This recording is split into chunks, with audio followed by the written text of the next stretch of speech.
Hello, everybody, and welcome back to the Not So Fashion Talk Show. It's a talk show that will talk a lot about things that not everybody wants to talk. That's pretty much it. Today we have a very important guest here. We're gonna be talking about a lot of things, including breast milk, and I'm gonna invite Kelly, a lactate consultant, to talk about it. Uh,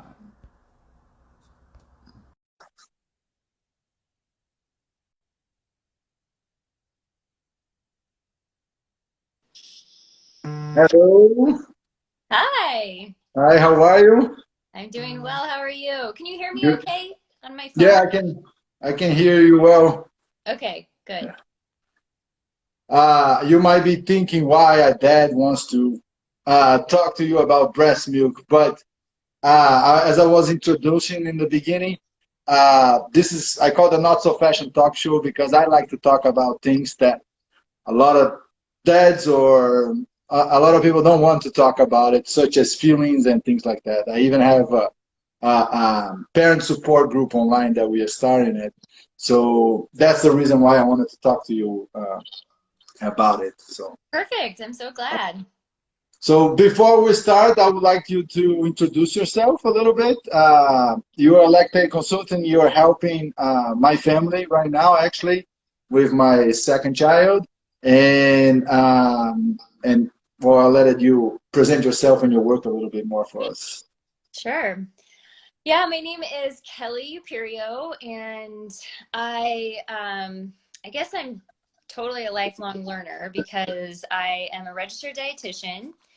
Then I became an IBCLC, and I'm also certified in oral facial myology. So working with all of the facial muscles and how important that all is for our facial structure and breathing and everything.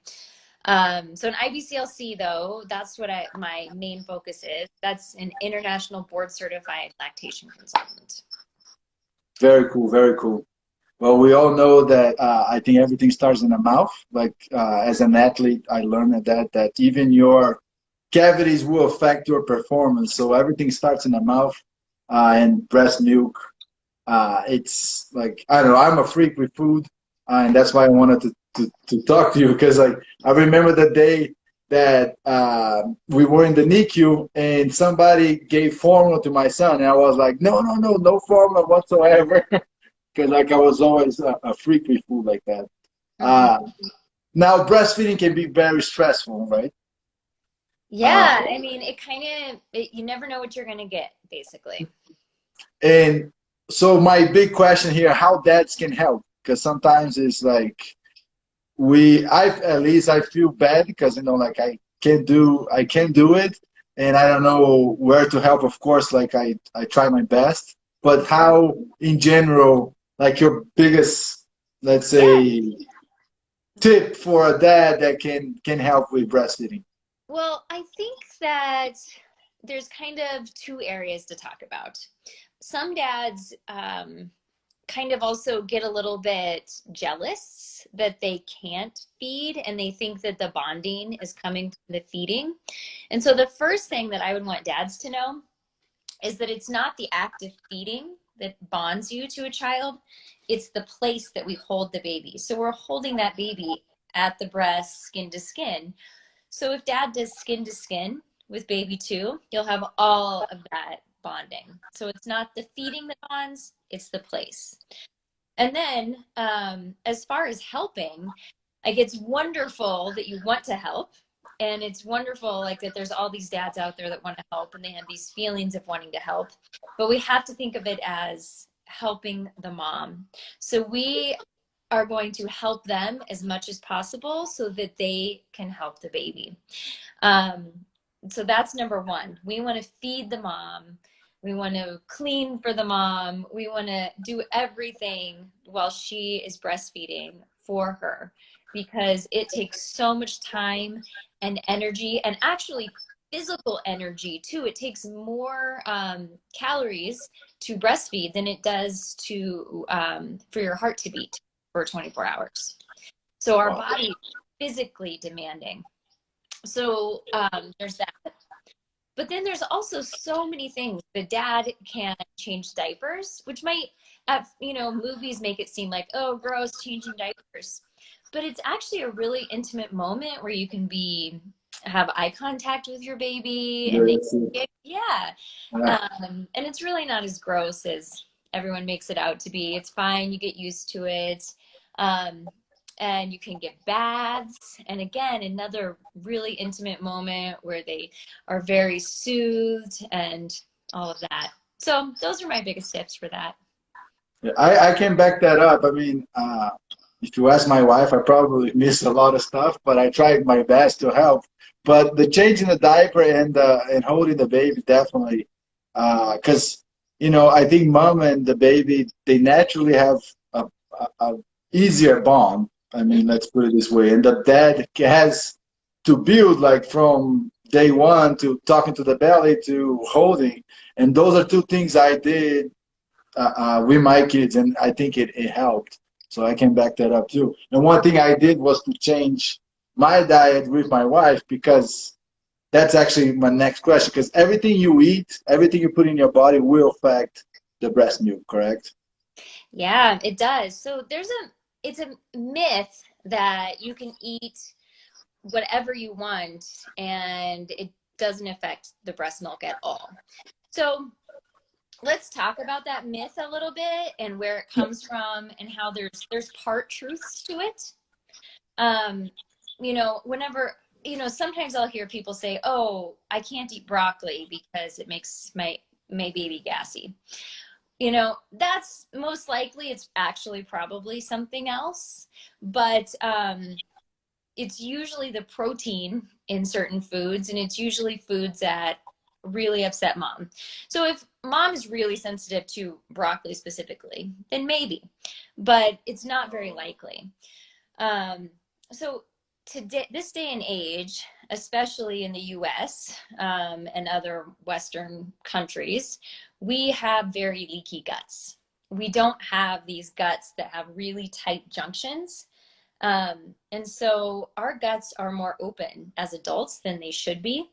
And so proteins, they sneak through and get into our blood. And our breast milk is made from our blood. And so some of those proteins are getting into our breast milk, and then therefore our baby is taking them in. Now babies, they are supposed to have a very open gut to absorb breast milk very easily. So if they're getting in these proteins that are bigger than what they're supposed to have, for instance, a dairy cow protein, like whey, oftentimes they get an upset stomach from it or something like that. And so what the IBCLC, Jennifer Tao, she coined the term, heal the mother, heal the baby. So I focus a lot on really figuring out what foods are bothering mom. And usually in turn, that ends up helping baby if we're trying to figure out some sort of issue that baby's having. But because of the way we eat and have eaten in the past, and even if we are making really good choices, but our parents didn't, and they passed down a microbiome that wasn't, that wasn't the best, honestly, and wasn't very diverse, then it's a lot more, our guts are just more open and we have to be more careful. So basically, whatever you start eating, it can carry on from generations to generations, or in a way. Yeah, totally. And so if you think about it too, so when, how do I want to say this? So half of every baby started in their grandmother because, so your wife, when she was in her mother's womb, she had all of her eggs.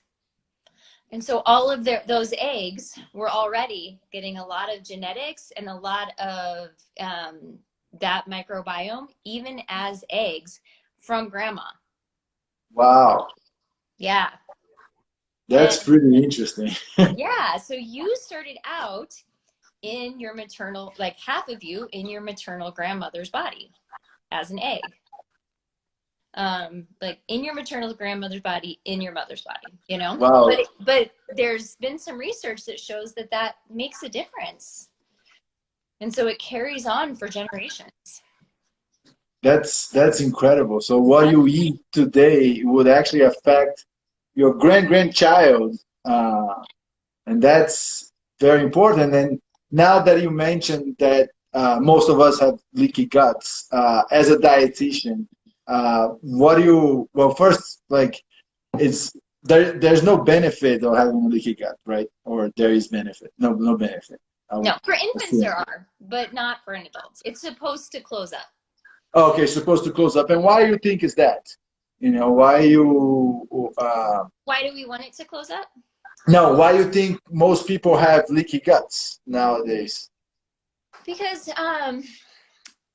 except for when I met your family, most families that I meet, even when they say they eat healthy, they really don't eat healthy. They eat a healthy version of the standard American diet, right? Yes. Or they grew up. Maybe they don't now. Maybe they eat. So this is me. I eat very healthy now. But growing up, I definitely ate a standard American diet. You know, I grew up with a single mom. She did the best she can. She, you know, she did the best she could. She made us, you know, cooked for us every night. We didn't have a lot of, so I'm glad that she cooked for us every night. But oftentimes we had like canned vegetables and, you know, just like pasta, some canned sauce or whatever, you know, and a lot of dairy heavy, cheese heavy meals. But you know, so that makes a difference in my life now and in my gut now and everything, even if I've changed that. Yeah. Yeah. That's So that's also why we can't blame ourselves. So sometimes when I talk about this, like moms are like, oh, so it's my fault that my baby is having these. yes, yes. But no, it might not be. You know, it's funny you mentioned that because, like, I'm about to launch my book, and in my book, I talk a little bit on when I became a professional athlete. You know, I started learning a lot of stuff that I thought was healthy, and it wasn't healthy. And for a while, I blamed myself. I'm like, but listen, like, I just didn't know on that time, so you can't really blame. And a lot of parents, and that's one of the reasons why I like to talk about food, breast milk, and all of that stuff. Because a lot of parents now they have no idea either. And it's not their fault. It's just like, you know, like you came when you came here to my house, like you saw how we eat very clean. But even that, you know, substituting the chicken for something else and substituting the beef for something else made a huge difference in all of our health in a way, you know, like so I think like we're always learning and we can never blame because we just didn't learn, you know, like a lot of the right things in terms, especially in terms of nutrition. Yeah, exactly. And, you know, some people might not have to make those substitutions that you did. We have to realize that everyone's Exactly. gut is reacting differently to different things Yeah. because of the different microbiomes we have. And that's a good point. Like nutrition, it's never one size fit all Yeah. because exactly because of that. You know, like you can merge into the spiritual side that everybody's different. You can also merge into the very scientific side that of the leaky gut. You know, so so talking about which do you have any tips of people that want to make their gut a little bit less leaky? Let's put it this way. So it's really individual, but I would say that my biggest tip is to make sure you are getting all of your nutrients, especially minerals. I find that minerals are very tough to come by. One of the things that, you know, I like to look individually, like if I'm doing a deep dive with somebody because they're having major gut issues, we do a lot of labs.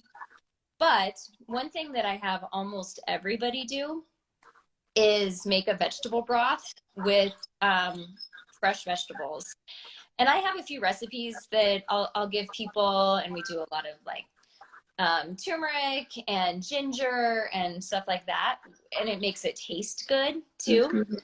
But making a homemade vegetable broth in really big batches and drinking at least a cup of that a day, um, and making sure that you're putting vegetables in there that maybe you're not eating all the time. Maybe, and like seaweed is a really good one to put in there to keep the iodine levels where they need to be. And getting it from food is always better. But I've seen just vegetable broth do wonders on some people's guts. Yeah. So that's probably my number one tip. But most of the stuff is individualized because I don't recommend probiotics for everyone. It totally depends. That's interesting. I never heard of not probiotics. It wouldn't be for anyone. That's Yeah, well, I mean, and actually, I probably do recommend probiotics for everyone, but not the same one is what not the same one. I Yeah. should have said. Yeah. Yeah. That's good. I mean, because there is different ones that affect, and some people need more of different. I didn't know that. I thought that any probiotic would work, Yeah. like generically. But now, as a mother, and besides the dad helping, do you have any recommendations to how to be mom can cope with stress, reduce stress, so they can breastfeed better, easier? I know that the dad can help, and that makes a huge difference. But what are the tips you suggest for moms that? Well, I think definitely figuring out and lining up help while you're pregnant. I actually just did a pre-launch for a class that two other IBCLCs and myself. That's one of the questions I had about your class. Yeah. And so taking something like that would be very helpful too, which we talk about in the class, how to find the best help. Because one thing that's difficult is that not every lactation consultant has the same education. So there's different ways that we all get training. There's a few different pathways. And, for the same course or the same certification. Yeah, the same certification. Okay. And there's lots, it's not like a standard, like when I went to school to be a registered dietitian, like there's a standard curriculum, right? No. Yes. And there's not that for an IBCLC. So some people go they're in a hospital as a nurse and they kind of, accumulate their hours as a postpartum nurse. And then there's people like me who was in a private practice as a volunteer for 2,000 hours, and then we all pick different curriculum that we want to do for the actual classes. So clinicals can be totally different. And some people actually don't even have clinicals. They just, they volunteer in like a mom-to-mom support, which is also, I'm not saying that's bad, but it's just, you don't know who's trained really well. And so really doing some research on who in your community to see and doing all of that beforehand and connecting with them beforehand to know, like, how should I sign up for an appointment afterwards, or should I have a prenatal consult, stuff like that. Because I think that what I run into a lot is these mamas are like, I see them after shit has hit the fan, and if we could have just kind of gotten ahead of it, it's a lot more relaxed. So that's the breastfeeding angle. But then even if breastfeeding is going well, we want to make sure I like to make sure that moms realize that their postpartum, like that first 6 weeks, they're not going to get anything done. So a lot of type A moms that work, they're like, oh, I'm going to have all this time to catch up on this and that. So you got to be all done with that. Yeah. You have to realize that time, I like to use the word surrender. You have to be in a mindset where you're ready to just surrender to not getting anything done, to just loving your baby and doing whatever your baby needs. And then slowly that'll change over time. But you have to have that period of surrendering.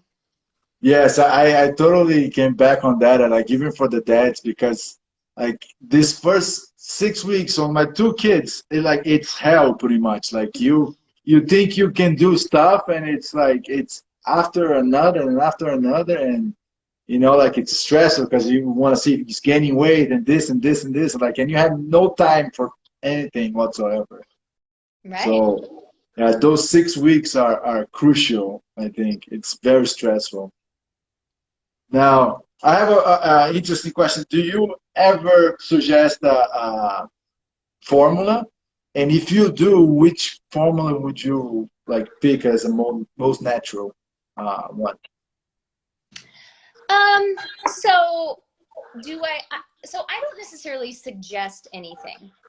I will suggest that a baby needs more milk sometimes, right? So if a mom Mhm. doesn't have enough milk, then we need to get milk another way. So that, and then I'll talk to the mom about, and the family, the dad too, about what their choice is going to be. So do they want to do donor milk? Do they want to buy donor milk? Do they want to try to find donor milk from a mom that has extra milk? And so peer-to-peer milk sharing. Do they want to do formula? Do they want to make their own formula? And I've had some clients do that, and some IBCLCs are really anti that, making your own formula. But in my opinion, when it's not the whole baby's, we're not giving them, that's all that we're giving them. That's all they're gonna get. Yeah. It's like half or less. I think that the parents that choose to do that are really taking the time to learn and understand. And then there's, or a lot of them are like, no, I just want to give formula. Maybe they gave a previous child formula, and that's their choice. So usually parents that can afford it are buying some of the formulas from overseas because the ingredients are, they have a little bit higher standard of ingredients in Europe. Oh, really? Yeah. And so I there's, had no idea that. No yeah, idea. yep. So there's a That's lot of very European, interesting. yeah. So there's, really any of the European brands are really popular right now, and they just order them online or from Amazon and get them that way. But they have a higher standard for their ingredients over there. So, That's pretty incredible. hmm I think like as a human, I think we all should have pretty much the same standards, especially when it comes to formula or feeding a baby. Because hmm that's very interesting. Like what I notice is like a lot of people get worried in the beginning of it, of the child of getting the food, but after they grew up a little bit, they just give whatever snacks. It's like their digestion doesn't really care anymore. It's like, okay, you're good to eat yeah, whatever. So, like I have a few certifications in nutrition, and when I see it, I was like, that's not really good to give to a kid, like, uh, uh, but it's like they passed the age where people usually care. hmm So what do you think are the biggest mistakes that most women do it with breast milk? Like, what is the like a common thing that, or they're either afraid, like a common myth, or something like that that you could suggest? Hmm. Um, I think that the most common thing that I see, and I actually fell prey to this because when I was breastfeeding my babies, I was not an IBCLC yet. Oh So I, no, you became no, after? nope. So I feel like I can relate to mamas oftentimes because I know what it feels like to not know anything. Do not know, yeah. I think that one of the myths I see that's really common is they'll want to space out the feeds because they think that they need to wait longer for their breasts to fill back up with milk. And so they think their babies will get more milk if they space the feeds out. But what's actually true is that the more often we're emptying the breasts, the more milk our breast will make. Oh. And so that one, all the time I have to talk about that, because we have to remove milk in order to make more milk. And so if we let our breasts get really full, then that tells our body, make less milk, make less milk. We didn't need it. We didn't need all that milk. There's a feedback system. Oh, okay. So you should feed the baby when it's hungry. Period. Yeah, basically. Well, and then the other thing that I see a lot is when parents sleep train overnight. So overnight is when we make the most milk. Our prolactin levels, prolactin is the hormone that makes milk. Our prolactin levels peak in the middle of the night. And so we make the most milk in the middle of the night. So if we're sleep training our baby and we go all night without removing milk from the breast, either pumping or feeding the baby, then that feedback system is at the highest, because that's when we're making the most milk and our breasts are really full and we're not removing milk. And so I often get a call around 3 or 4 months from a mom who says, all of a sudden I don't have enough milk. And then I find out that they're sleep training and they're not feeding their baby all night. And all we have to do to get milk supply back up is feed the baby overnight, because they're not meant to sleep overnight all the way through the night. And that goes until what age? Because I need some sleep. Yeah, right? I mean, it's really, it's just different with every yeah. baby. We like to let them transition on their own. But usually I don't like somebody to force the transition before age 1. Okay. So until then, it's basically feed overnight, and just go with whenever they need. Yeah, definitely. I mean, and if you find milk supply falling, we probably need to feed more or remove more milk in a certain way. I could talk about myths all day. Yeah, I can see that.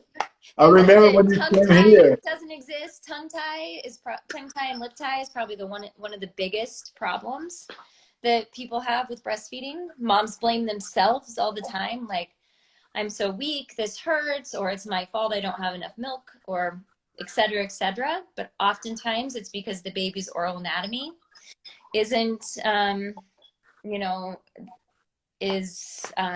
doesn't have full range of motion. Yeah. And then you have, like, on your Instagram, you have a lot of stuff about that. I know, because I started following you way before I actually invited you to come here and talk to me, because I kind of wanted to know. And you talk a lot about tongue tie and all of that. So I have the stage, talk a little bit to us about it, and some tips that you usually put in, but just go for it. Nobody knows exactly why we're seeing so much tongue tie. There's probably a combination of, we're seeing it more and it's more common. So research as to why, we do know it's genetic. We also, genetic, okay. Yep, it's also probably epigenetic. So it can be turned on and off with environmental influences. There's some gene characteristics, gene traits that can be. It's also was touched upon apparently in the Bible, in Bible verses, releasing the string under the tongue. And so it's not some brand new thing. It's not a fad. Nobody would ever, do even a slight surgery like it is on a baby as a fad. But yes, we need full range of motion in our mouths in order to breastfeed and in order to do a lot of things, but breastfeeding is just the very first one that we see, and the very first symptom, I guess, that we typically see with tongue tie. But babies are supposed to hold on to the nipple or beyond the nipple with their tongue, and then they're supposed to drop down and create a vacuum while holding on with their tongue. Oh, wow. if they don't have full range of motion with their tongue, Yeah. they can't do that, and they have to compensate in other ways. So Wow. they might hold on with their cheeks, or they might hold on with their gums, and that usually hurts. And it also clamps off the milk ducts and makes it so the milk can't come out as easily. But I mean, it's a very high percentage of my practice is because I deal with moms and babies that are having trouble breastfeeding, right? I'm Yeah. not dealing Yeah. with those that largely Kids aren't. are fine. Yeah. Yeah. Yeah. And so it's a pretty high percentage of the reason why a lot of mamas struggle. And so, but a lot of the doctors out there, pediatricians, ENTs, not all, but there's a big contingent of them that are very anti-releasing tongue and lip ties. They think it's a fad. They think that SIBCLCs just diagnose that every single time we see a baby, because it probably seems like that. But we're actually doing a full functional assessment and really, being careful about looking and seeing what's going on with the baby. You think And it could be from the fact that maybe over time, like as a society in general, we are naturally giving more bottles and formula to kids. Moms are not having a lot of time to breastfeed. They have to work and all of that. And I think genetically, it's kind of explain a little bit why you can turn it on and off because it's there. And so, I mean, it kind of makes sense to me if yeah, you look in a way. it's really interesting to think about, isn't it?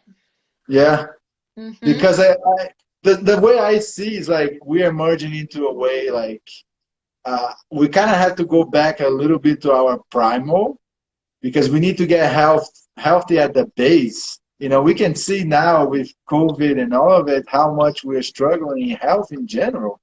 Like lack of Yep. vitamin D and all of that stuff. Like it's big, and now our kids are suffering. Like so we kind of need to have a change somewhere in time in there because, and like the way you explained it to me, that's how I felt. It's like it kind of makes sense. We are more and more and more industrialized. That kids are losing that primal mouth. So I could be Yeah. wrong, but I could be No, right it's too. true. Have you seen there's some studies and some mouth models and pictures where if you look at like our modern mouths, how we're so narrow. And Yeah. if you look at people like 100 years ago, they have these wide, I mean, even 100 years ago, but definitely going even further back, like really wide mouths and wide jaws. We're trained to think that like, oh, it's just normal that we need like teeth pulled and can't fit all the teeth in our mouth and have to have braces and everything. But there's so many reasons that we can't. Like, we're supposed to be able to fit all of our teeth. We're supposed to have these really wide jaws. Yeah. And breastfeeding is one of the things that starts that. It shapes all of this. So it's not just the breast milk, it's actually at the breast. It changes Oh, really? around. Yeah. And so then artificial nipples are one thing that makes it smaller, and it has to be functional breastfeeding, not compensatory breastfeeding. And then the fact that we're not eating these hard foods that we chew, like the meats and the hard vegetables. And then over time, like our genetics is changing even with that stuff too. Yeah, and it's becoming actually dangerous instead of like changing in a good way, like Yeah. it's kind of we're Yeah. seeing more and more of those stuff, and you have to do more and more interventions, and when we're gonna end. Yeah. And it's funny you touched that because like my next question, which I am like my first kid, he has a G tube, so I was worried about how can I do to feed him a steak. With time we find a ways and to so he eats very very healthy, so but it's controllable. But now one thing that we're doing with my daughter that she doesn't have a G-tube is baby led weaning. Yeah. And it's like it's so amazing to see how a baby can eat intuitively. And like you said, like I was always afraid of her gagging, and then you're like, no, she's gonna do her thing. And we're following the protocol, and it's amazing because sometimes she goes and then bring it back and then split it out, no problem whatsoever.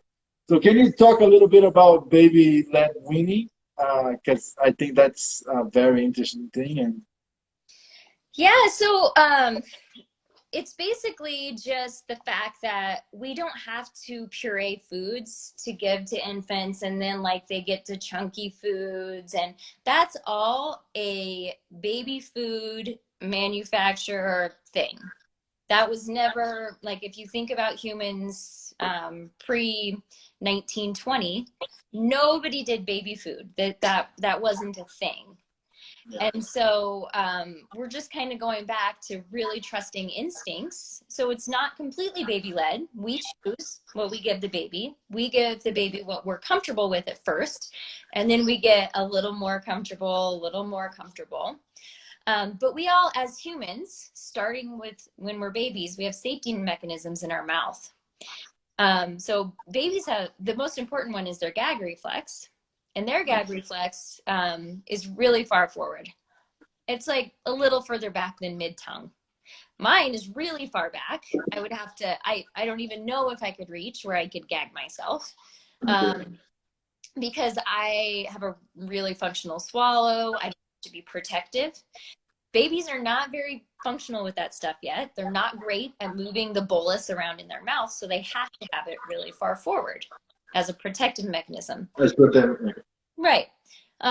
So instead of thinking of babies gagging on food as them choking, we have to think about it's a protective mechanism. It's too big. That's their body saying like, oh, you can't swallow that yet.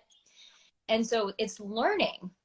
There was one research study with baby-led weaning, and it was a pretty big group. I can't remember exactly, somewhere around 200 people, 200 babies, and they were randomly assigned to purees and baby-led weaning. And they showed that their overall was not more gagging, but from 6 to 8 months, there was more gagging in baby-led weaning. From 8 to 10 months, there was more gagging in the purees, maybe because they started going up to the chunky foods, the chunky purees, and they were trying to just swallow them because they hadn't learned any of that yet. Whereas with baby-led weaning, after 8 months, they were like, oh yeah, I got this. I know how to do this, you know? Or like after a couple, whenever you start it, after a couple months of doing it. Our bodies are really smart. Yeah. We don't have to do crazy stuff to them. It's so interesting because like my journey, like I learned it with health too. It's like same thing. People think that to be healthy you need to be doing crazy stuff. Once you don't, and like the how the body is so smart in those things. Like I see her eating, and she's wild because she goes straight to the meat, and she's like taking chunks out, and then now like she can rip like the piece of the meat out and chew by herself, and it's like she's 10 months. It's incredible, like to see and how they eat intuitively and how, you know, like they go straight to the right stuff. Yeah. It's very, very interesting. It totally is. When I used to teach a class on baby-led weaning, pre-COVID, we would just kind of, the parents would get the baby like a big plate of food that I had in the middle, and then just let them choose. Almost every baby would go for the broccoli first. Really? Yeah, instinctively they go for the green. Wow, that's very good. Yeah, she loves broccoli and she eats that. It's funny. Yeah, like normally it's funny because normally she eats the protein first and then she goes to the veggies. But if there is broccoli, she does go straight to the broccoli. That's very cool. I have one more question that actually that's one of my wife's questions. Okay. I don't know. I mean, it's about the COVID vaccine. Do you know how long the antibodies continue to pass to the baby? Do you have any study on that? Or I don't think they know for sure. I've heard it. Sorry, it's telling me my battery's almost that's okay. dead. I've heard a few things like they think at least 3 months, but I don't think they've done much testing beyond that, so we don't really know Don't really know. beyond And that. for It's the so new. Yeah. and we never tested the babies either, so I assume to see the antibodies on it. It was just an interesting question that I she asked me to ask and to Yeah, see no. how. Yeah, I don't really, that's definitely not my expertise, but that's what I've heard is at least 3 months. 3 months. Okay, that's good Yeah. to know. Mm-hmm.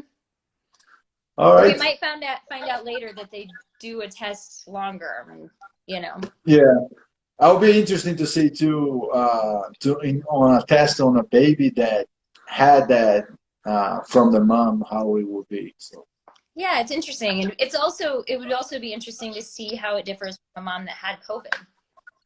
yes, yeah, to Mm-hmm. see the naturally how it goes. Yeah.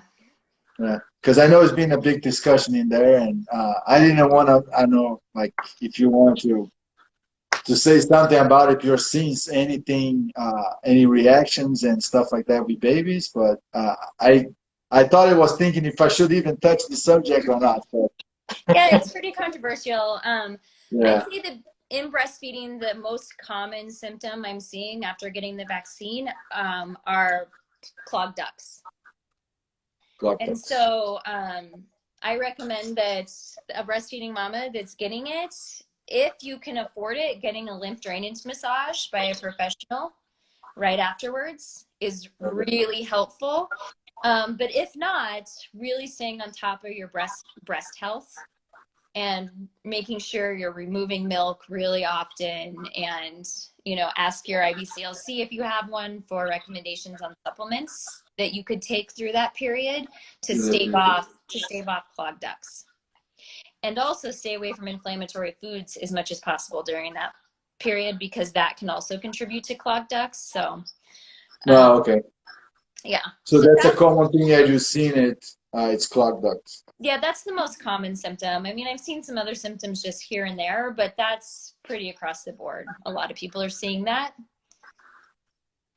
Yeah. That's good to know. Hmm.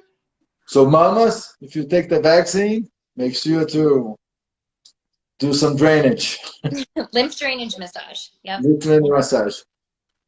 Are good to know. All right, is there anything you want to add? I know you have a course coming up. Feel free to finish here with your 2 cents. Maybe Yeah, talk about your sure. course a little bit.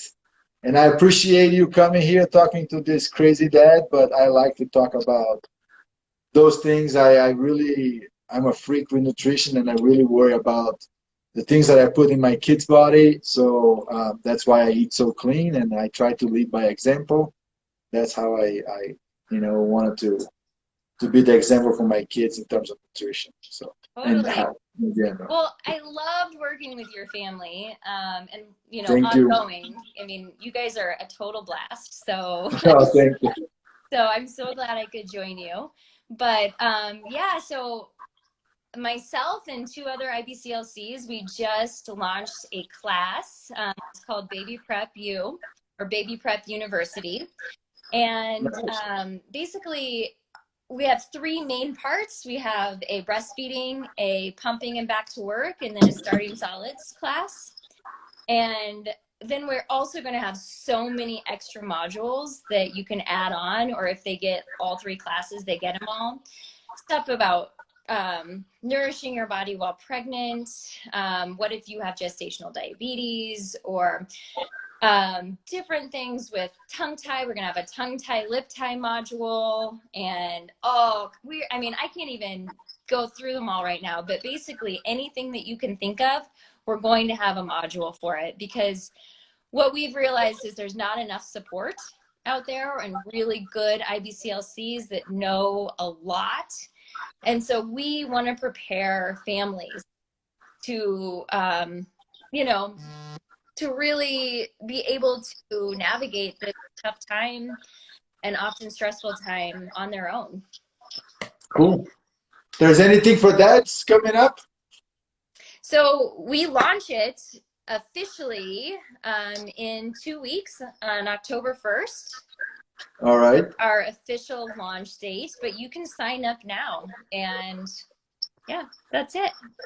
Very cool. Very cool. And maybe one day we can do a course for dads. Totally. Let's do it. I'll be up to that. So that's something that we can talk about in one of these days. Okay. Sounds good. All right. Thank you very much for You're coming up. welcome. This is going to be on YouTube as well later on, and I will Okay. send you the link. Okay? Okay. Thank you. Thank you. Have a good night. You too. Goodbye. Bye-bye.